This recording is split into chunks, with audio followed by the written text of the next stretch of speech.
नमस्कार साथियों, स्वागत है आप सभी का गुफ्तगू विद रसल में। आज मैं यहाँ अकेले खड़ा हूँ तो इसका मतलब नहीं मैं यहाँ अकेले नहीं हूँ। मेरे पास एक बहुत सारी बातें ऐसी हैं जिसे मैं आपसे डिस्कस करूँगा, जिस पर मैं आपसे चर्चा करूँगा। साथियों, सबसे पहले आप भारतीय एक परंपरागत किसान की छवि पे मन में लाइए कि भारत का किसान कैसा होता है। मैं आपसे गुजारिश करूँगा, निवेदन करूँगा कि 10 सेकंड के लिए अपनी आँखें बंद करके एक किसान की छवि अपने दिमाग में बनाइए।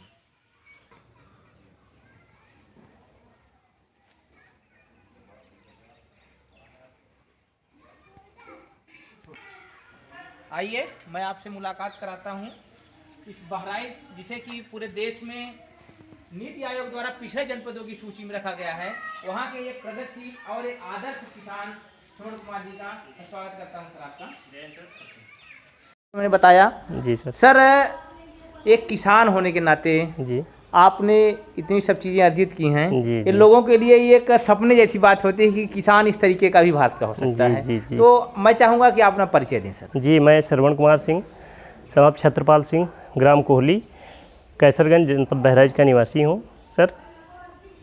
और लगातार कृषि में नवोन्मेष नवाचार करने के लिए लगे हुए जी हैं। जी, मेरा मतलब ये है कि जो युवा किसान हैं वो नई नई तकनीक को अपना के और टेक्नोलॉजी बेस्ड फार्मिंग करें। और हमारे श्रवण जी भगवान महादेव के बहुत बड़े भक्त हैं और प्रतिदिन सुबह 6:30 बजे से पहले किसी भी मौसम में ये भोले बाबा को जल अर्पण के साथ ही दिन की शुरुआत करते हैं।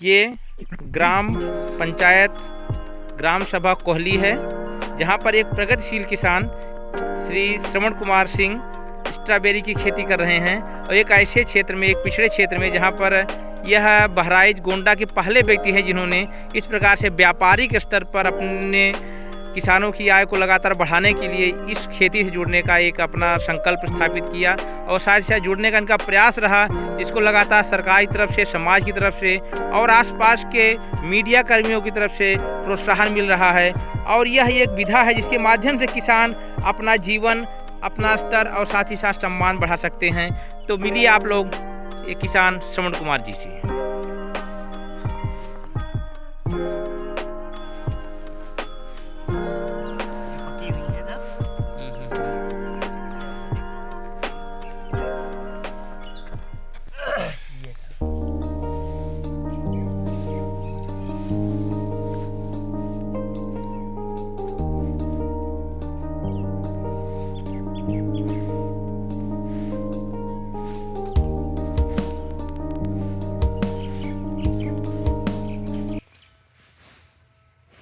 एक बार फिर स्वागत है आप सभी का गुफ्तगू विद रसल में। साथियों, मुश्किलें दिल के इरादे आजमाती हैं, स्वप्न के पर्दे निगाहों से हटाती हैं। हौसला मत हार, गिरकर आए मुसाफिर, ठोकरें इंसान को चलना सिखाती हैं। और जिस प्रकार से हमारे देश में किसानों की बात की जाती है कि वो हमेशा ठोकर ही खाते हैं, हमेशा आज़ादी से पहले का समय रहा हो या आज़ादी के बाद का समय रहा हो, किसानों का इतिहास लगभग एक जैसा ही रहा है। लेकिन यदि वह लगातार टेक्नोलॉजिकल फार्मिंग से जुड़ें और उसमें नवाचार से जुड़ने का प्रयास करें, तो हमारे श्रवण कुमार सिंह जैसे एक जय हिंद, जय जवान, जय किसान जी सर, जैसे एक प्रगतिशील और एक ऐसे उत्पादक किसान बन सकते हैं जो कि एक समाज के लिए, एक देश के लिए एक उदाहरण पेश करते हैं। तो मैं स्वागत करता हूं आज की इस गुफ्तगू में अपने मित्र श्रवण कुमार सिंह जी का। सर, सबसे पहली बात मैं पूछना चाहूँगा, आप कृषि फार्मिंग में क्यों आए? क्योंकि आप वेल एजुकेटेड हैं, एजुकेशन से आपने एमए किया, बहुत सारी डिग्रियाँ इस प्रकार से प्राप्त की, तो फिर एकाएक आपके मन में नौकरी की चाह ना रखते हो, जबकि आप घर में भी नौकरी है, फिर आप इसमें आने का आपने निर्णय क्यों लिया? जी सर, हुआ ये कि मेरे जो दादाजी थे जी जी, उनका कृषि में ज़्यादा रुझान था। वो खेती करते थे, हम लोग छोटे छोटे थे, तो खेला करते थे, देखते थे वो, मतलब ये थोड़ा हार्टिकल्चर का काम वो ज़्यादा करते थे, कुछ उनमें ज़्यादा रुचि थी। तो वो कहते थे कि चलो जब काम बचे तो ये खेलो कूदो ना, इसको देखो, तो हम लोग खेलते रहते थे। तो ये होता था, पहले कहते थे अरे सचिन बनने जा रहे हैं, सचिन बनने जा रहे हैं, क्योंकि उस टाइम सचिन का ज़माना था, ब्रायन लारा बनने जा रहे हैं। तो सबके मन में अपनी अपनी सोच थी। हम भी खेला करते थे, क्रिकेट बहुत खेले हैं, बहुत मतलब छोटे छोटे जो स्तर की, ब्लॉक स्तर की प्रतियोगिताएं होती थी उसमें जाते रहते थे। लेकिन क्या हुआ, कुछ जिम्मेदारी मिली तो वही ट्रेडिशनल फार्मिंग की जिम्मेदारी मिल गई कि मेरे यहाँ ट्रेडिशनल फार्मिंग मेरे एरिया में वही हो रही है कि हाँ गेहूँ, धान और गन्ना।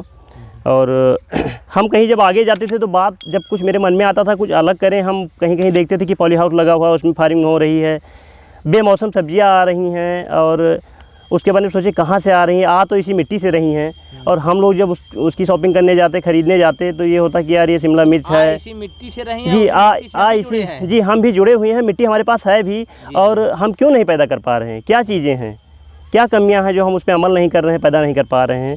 तो सोच वहाँ से मेरी शुरुआत हो गई 2010 से। और जब हम शुरुआत किए तो धीरे धीरे पहले अपने आप छोटा छोटा हम एक्सपेरिमेंट करते रहते थे। जैसे मेरा शौक़ फूलों में ज़्यादा था, तो हम फूल की खेती किए, कट फ्लावर लगाए, ग्लैडोरस लगाए। तो उसमें हमें 2018 में उस टाइम के अजयदीप सिंह डीएम साहब थे, उन्होंने हमें सम्मानित भी किया जी, बुलाया मंच पे, युवा किसान के रूप में हमें वो बताया गया। और तब से थोड़ा मेरी रुचि और बढ़ने लगी कि हाँ इसमें थोड़ा कुछ बढ़ाया जाए। तो हम स्ट्रॉबेरी के बारे में सोच रहे थे पिछले साल ही, लेकिन क्या हुआ 2019-20 में वो कोरोना आ गया, तो इसकी वजह से पूरा सब ड्रॉप हो गया। अच्छा, ये स्ट्रॉबेरी की खेती करने का विचार आपके मन में कहाँ से है, कहाँ से प्रेरणा मिली? प्रेरणा मेरे एक मित्र हैं सत्येंद्र वर्मा जी, बाराबंकी के, वो इसको यूपी में लाने वाले वही हैं। उन्हीं के माध्यम से, उन्हीं से मुझे ये चीज़ सीखने को मिली। हम वहाँ पे गए, पहले तो ये हुआ कि ओपनली होती है, लोग कहें कि नहीं ओपन में नहीं होती है, बाहर से शिमला से आती है।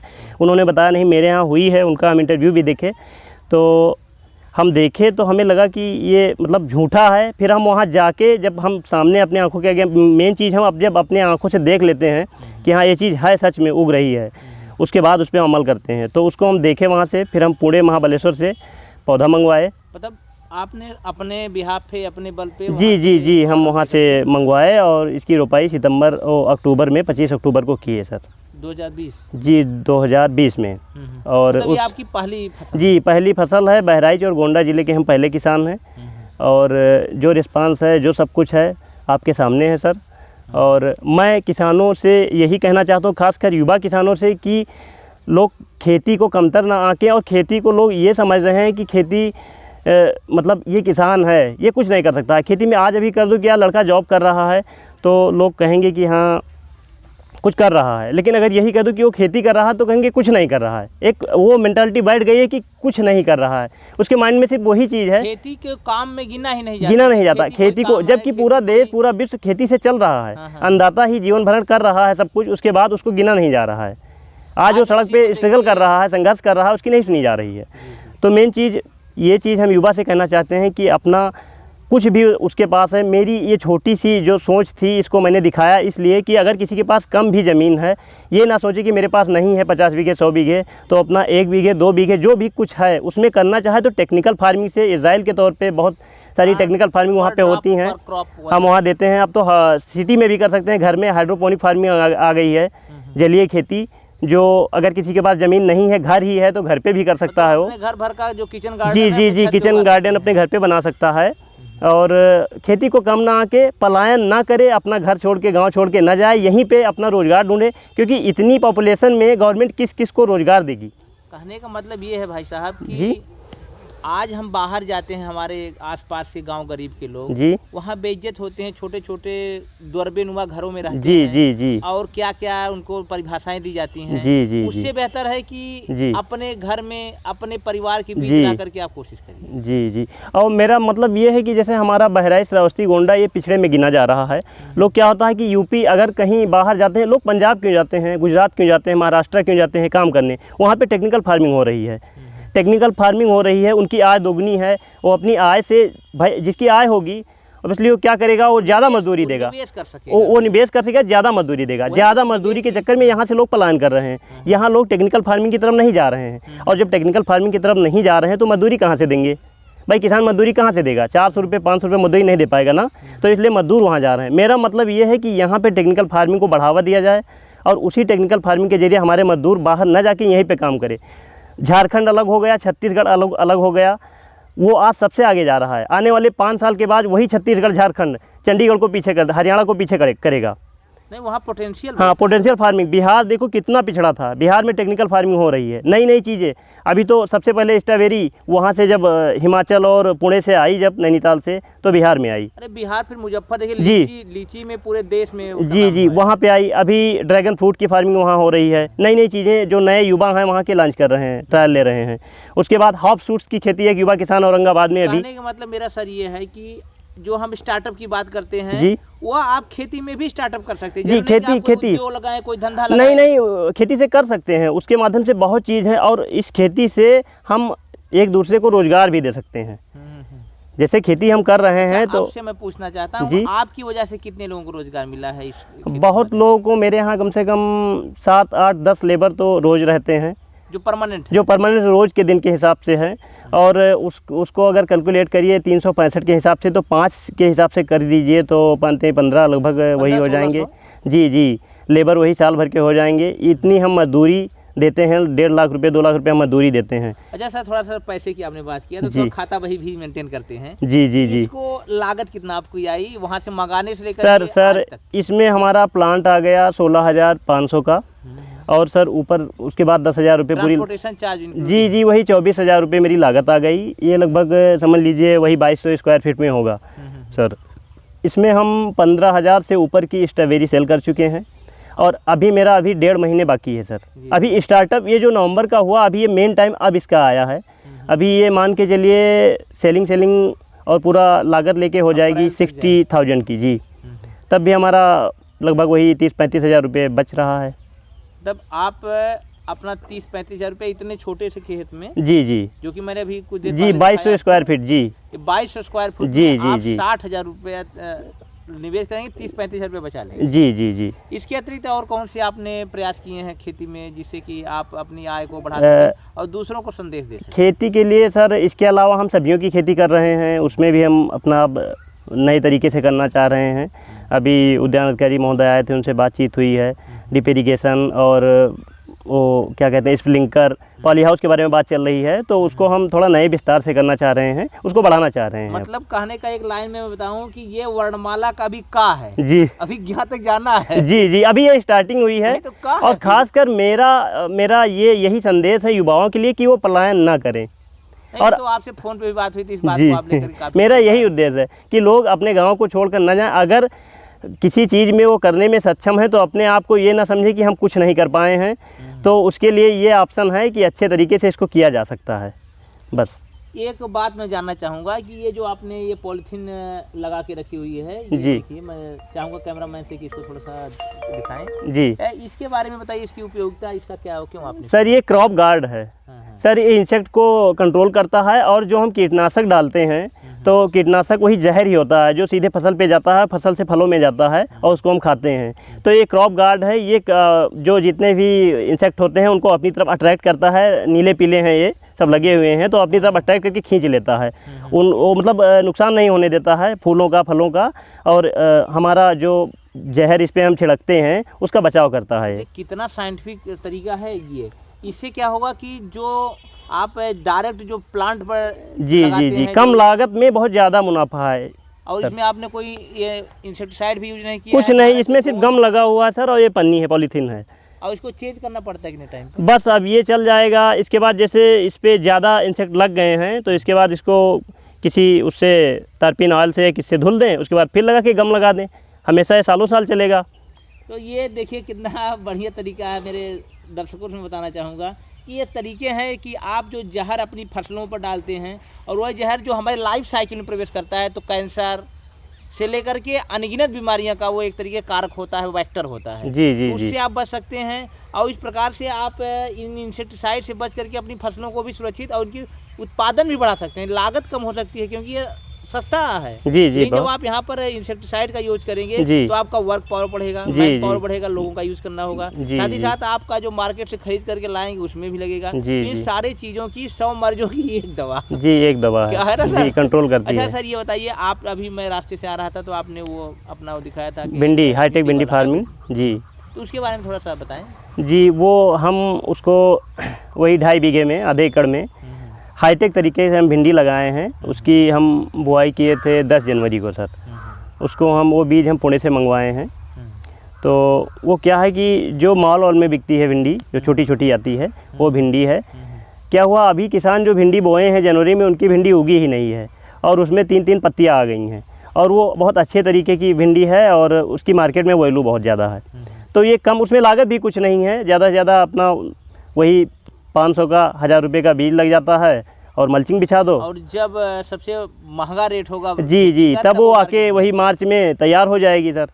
तो ये छोटी छोटी चीज़ें हैं जो छोटे छोटे खेत में किसान अपनाकर, टेक्नोलॉजी नई नई चीज़ों को अपनाकर अच्छी चीज़ कमा सकता बताइए है आप जी। कि इन सबको आप किस प्रकार से इंडस्ट्री से जोड़ते हैं, जैसे कहाँ से आपको खरीदार यहाँ मिलता है, क्योंकि आप इस जिले के इन 2 जिलों में पहले व्यक्ति हैं, जी। तो यहाँ भी इसकी मार्केट भी नहीं हुई होगी। जी। तो इतने छोटे से 2200 वर्ग फुट फार्म के लिए आपको सप्लाई के लिए चैन कैसे जी आते हो जी सब जी बहुत सही आपने क्वेश्चन किया रसल जी। सर होता ये है कि जब आप कोई नई चीज़ लगाएंगे, अट्रैक्टिव चीज़ लगाएंगे, तो जैसे कीड़े, क्या होता है कि बहुत अच्छी फसल होती है, बहुत अच्छा फल आता है तो उसके तरफ कीड़े दौड़ते हैं। ऐसे आपकी फसल क्रॉप अच्छी होगी या वैल्यू वाली चीज़ होगी तो उसकी तरफ जो है ग्राहक आएंगे भाग के। तो जो व्यापारी होते हैं वो खुद पता लगा लेते हैं कि कहाँ पे लगा हुआ है। मेन चीज़, जैसे मेरा कोई चीज़ लगा हुआ है 1 से 2, 2 से 3, 4 से, और आपके माध्यम से इतना प्रचार प्रसार हो रहा है सर, तो इसके मेरा प्रयास है। आपने जी सर, इतनी मेहनत कर रखी है। जी जी थोड़ा सा इसको नज़दीक से दिखाना चाहूँगा अपने दर्शकों को। जी जी स्ट्रॉबेरी में सर इसको खाते कैसे हैं, थोड़ा सा सर, बस ये ऐसे ही खाई जाएगी क्योंकि ये इसमें जो छोटे छोटे छिद्र बने हुए हैं ये सब इसी को स्ट्रॉबेरी इसी को बोलते हैं। एक स्ट्रॉबेरी में कम से कम होती हैं 150 स्ट्रॉबेरी। खोलिए नहीं, खोली नहीं जाएगी, ये डायरेक्टली खाया जाएगी, पूरा एक गूदा ही है मतलब सर। हाँ ऐसे खा लीजिए, बहुत अच्छी है टेस्ट, और ये विटामिन का स्रोत है। विटामिन सी का तो बहुत विटामिन सी का बहुत बड़ा स्रोत है और बहुत अच्छी चीज़ है। कैसी लगी? धन्यवाद। टेस्टी चीज सुनाने के लिए। पूरा रस से भरा हुआ हमारे दर्शक के मुंह में भी रस आ गया होगा। जी जी गारंटी इस बात की है जी अच्छा, एक बात मैं जानना चाहूँगा जी। कि रेट क्या है इसका इस मार्केट में? रेट इस टाइम लो प्राइस चल रहा है, तब ये 300 रुपये किलो जा रही है सर।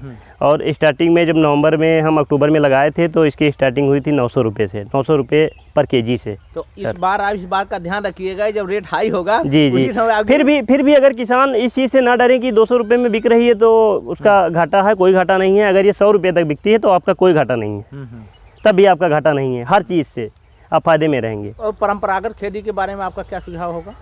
परंपरागत खेती जो है, स्पेशली गन्ना की खेती नहीं, जैसे हम गन्ने की खेती भी कर रहे हैं क्योंकि मिल हमारे पास में है, यहाँ किसान कर रहे हैं। मेरा मतलब ये नहीं है एकदम से कोई चीज़ को छोड़ दे, उसको भी करे, लेकिन उसको भी टेक्निकल रूप दे के किया जा सकता है। यही पूछने का मेरा उद्देश्य। उस परंपरागत को ये न समझे कि हम धान गेहूँ, क्योंकि अगर धान गेहूँ भी खत्म हो जाएगा तो इंसान कैसे जिएगा, उसकी भी ज़रूरत है, लेकिन उसको भी टेक्नोलॉजी आधारित किया जाए। पेट तो अनाज से ही भरेगा। जी जी जी, उसको भी टेक्नोलॉजी बेस किया जाए, और टेक्नोलॉजी बेस्ड फार्मिंग जो होती है उससे हमारी आय तो बढ़ेगी और हमारे देश की आय भी बढ़ेगी।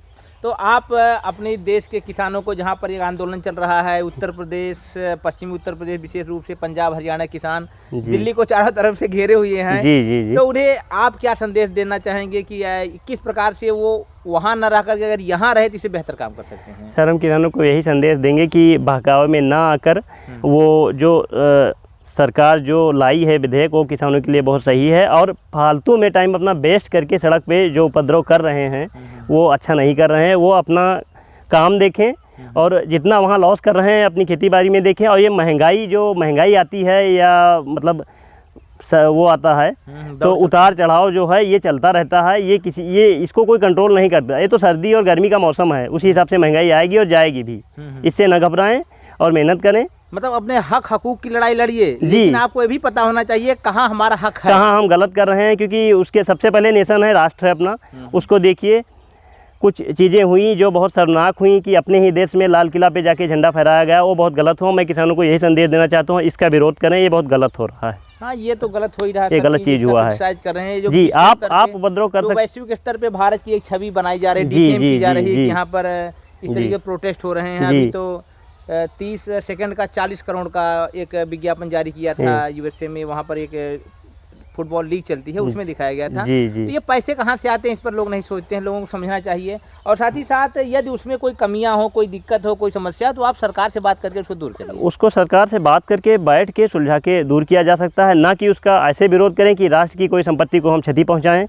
और ये तो बिल्कुल गलत है और बहुत निंदनीय है। श्रवण भाई, अंत में मैं आपसे गुजारिश करना चाहूँगा जी। कि उन युवाओं को जो सिर्फ नौकरी की तलाश में, जी, जैसे आपने पलायन की बात की, तो पलायन अक्सर उन लोगों का होता है जो अनस्किल्ड टाइप के लेबर जी, होते हैं जी। या लेबर क्लास के होते जी, हैं, जो जी, बाहर जी। जाकर के खेतों में या फैक्ट्रियों में काम करते हैं। जी, जी। लेकिन जो पढ़ा लिखा तबका है, जी। जिसने MBA कर रखा है, जी। या फिर आप कैट का एग्जाम कर रहा है, फिर से विभिन्न प्रकार की शिक्षक भर्ती हो गई, फिर उसके बाद बहुत सारी भर्तियाँ हैं जिसके लिए तैयारी लखनऊ में, इलाहाबाद में या फिर दिल्ली जैसे शहरों में लाखों को रुपए फूक के कर रहा है, उन्हें आप क्या सलाह देना चाहेंगे? मेरे कुछ युवा मित्र हैं जो जानने वाले हैं, जो MBA छोड़कर आए हैं, फार्मिंग में लग गए हैं, और बीटेक किए हुए हैं जो फार्मिंग में लग गए हैं। कोई मैनेजर था, कोई कुछ था, कुछ भी था, अपने हिसाब से कर रहे हैं जिसमें रुचि है। तो मेरा ये है कि यहाँ कुछ ख़त्म नहीं हुआ है। ये ना समझे कि हाँ मेरा टाइम ख़त्म हो गया है तो अब कुछ नहीं है मेरे पास। जब से उठ जाओ तब से सवेरा है, जब जाओगे तभी सवेरा, तभी से सवेरा है। युवा के लिए तो ये कहा जाता है कि सुबह का भूला शाम को हाँ, वापस लौटा, ये तो ना पूरा नहीं समझ, करते ये हैं। अपने आप को, कोई चाहे MBA किए हो, चाहे बीटेक किए हो, चाहे कुछ भी हो, शिक्षक हो, चाहे कुछ भी हो, हम यही कहना चाहेंगे, अपने आप को ये ना समझे कि हमने ये किया है, हमें जॉब नहीं मिली। ओके, उसके लिए खेती बहुत अगर आप ऑप्शन कर है। रहे हैं, जी। या फिर इस प्रकार का कोई धंधा कर रहे हैं या फिर जी। कोई बिजनेस कर रहे हैं, जरूरी नहीं कि आप खेती में आप बिजनेस कर सकते हैं। जी, तो जी, कोई जी। ये नहीं है कि वो कोई शर्म की बात है। जी, जी, जी। तो कहने का मतलब हमारे सर का है, अगर एक लाइन में या वाक्य में मैं कहूँगा, ना चाहूँगा कि जॉब प्रोवाइडर बने, जॉब सीकर न बने। जी, जी, जी। इन्हीं बातों के साथ मैं रसलवंशी एक नए परिवेश में आज आपसे मुलाकात हुई, आप लोगों से चर्चा हुई। मुझे उम्मीद नहीं, पूर्ण विश्वास है कि आपको यह पूरा इंटरव्यू बहुत अच्छा लगा होगा, बहुत उपयोगी लगा होगा और बहुत सी बातें आपको सीखने को मिली होंगी। तो मैं फिर आप लोगों के सामने एक नई शख्सियत के साथ उपस्थित रहूँगा और मेरा प्रयास होगा कि सकारात्मक बातें, सकारात्मक सोच पूरे समाज में फैलती रहें और ऐसे मैसेज समाज में जाएं जिससे कि हमारे देश को एक नई ऊंचाइयों तक पहुंचने में हमारे जैसे और श्रवण जैसे लोगों का छोटा सा योगदान हो। इन्हीं बातों के साथ, इस गुजारिश के साथ मैं आप लोगों से विदा लेना चाहूँगा। यदि मेरे प्रयास आपको अच्छे लगते हैं और मेरे वीडियोस आपके लिए उपयोगी हैं तो उन्हें आप शेयर करिए, साथ ही साथ इस चैनल को सब्सक्राइब करिए। इन्हीं बातों के साथ मैं श्रवण भाई से विदा लेता हूँ। उम्मीद है फिर जल्द ही अब आपसे फिर मुलाकात होगी और ढेर सारी जानकारी की हम लोग बातें करेंगे। नमस्कार, धन्यवाद।